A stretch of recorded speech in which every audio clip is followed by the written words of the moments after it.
Welcome to the Deep Dive. Today we're plunging into something really exciting, a brand new exoplanet discovery, GJ12b. And the stats on this one, well, they immediately grab your attention. We're looking at an Earth-sized planet. Radius is about 0.96 times Earth's. And get this, a surface temperature around 27 degrees Celsius. Earth-like, right? Makes you wonder. Oh, absolutely. And what's really key is its location. GJ12b sits right on the inner edge of its star's habitable zone. So that immediately raises the big questions, could there be liquid water? And its orbit isn't perfectly circular. It has a bit of eccentricity. How might that affect potential seasons or climate variations? Exactly. So that's our mission for this deep dive, to really unpack why this specific world holds so much promise. Promise for understanding how planets form and maybe, just maybe, pointing us towards life elsewhere. To really get it, we need to look closer, starting with its fundamental properties. The sources mention something fascinating about its density. It's comparable to Earth's, maybe even a bit lower. What secrets could that be hiding? Well, that density figure is incredibly revealing. It gives us clues about what's inside. It could mean it has a lot of volatiles, think water, maybe locked in the mantle. That's huge for habitability. Or maybe it points to a thin, kind of puffy atmosphere because the surface gravity isn't that high.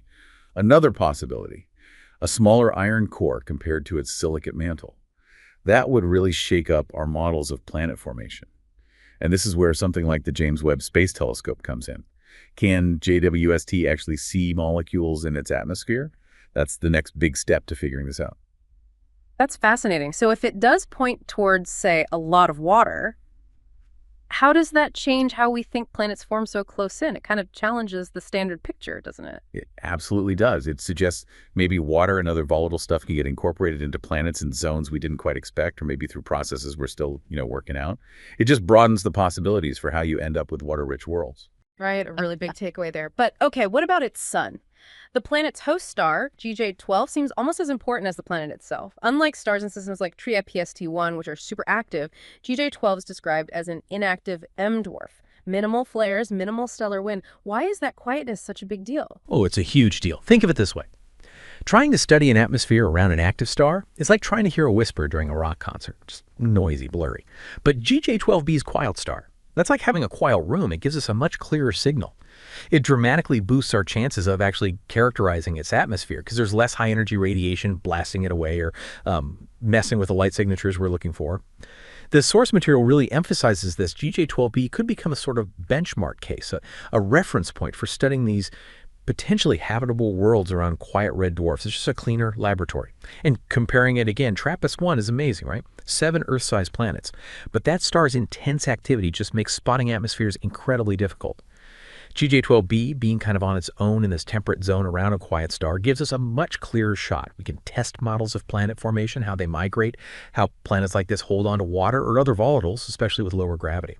Which brings up a key question. Is its mass enough to hang on to an atmosphere over billions of years? Or does it need something like ongoing volcanism to replenish it? Maybe like Venus. We just don't know yet. So the quiet star is like turning down the static, letting us tune in more clearly. That makes perfect sense for atmosphere studies. Okay, knowing all this potential, what's next? How do researchers actually try to see what GJ12b is like? Well, the immediate push is for follow-up observations with JWST. That's priority 1.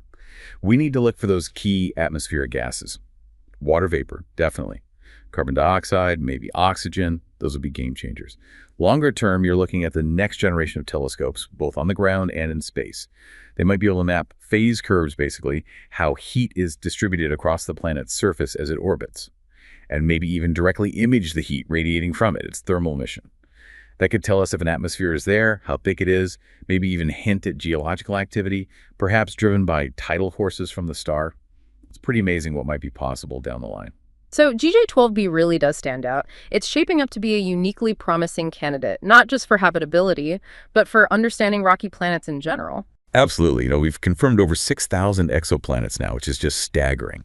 And discoveries like GJ12b really highlight how crucial these Earth-sized worlds around M-dwarfs, especially the quiet ones, are for piecing together the story of planet formation and ultimately guiding that search for life beyond Earth. So as you think about this temperate Earth-sized world around a quiet star, how will GJ12b reshape your understanding of rocky planet diversity in the galaxy?